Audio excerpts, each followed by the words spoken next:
You ask Tiger to solve. This deals with linear equations with one unknown. The final result is x equals 60. Let's solve it step by step. Group all constants on the right side of the equation. Subtract 48 from both sides. Group like terms. Simplify the arithmetic.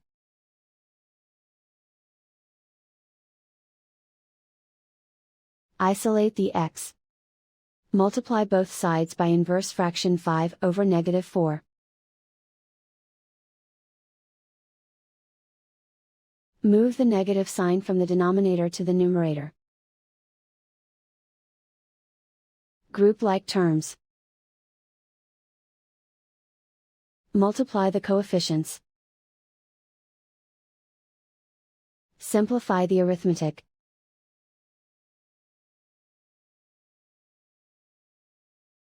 Move the negative sign from the denominator to the numerator.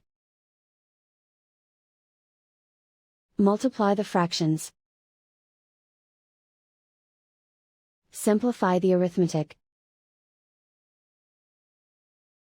And so the final result is x equals 60.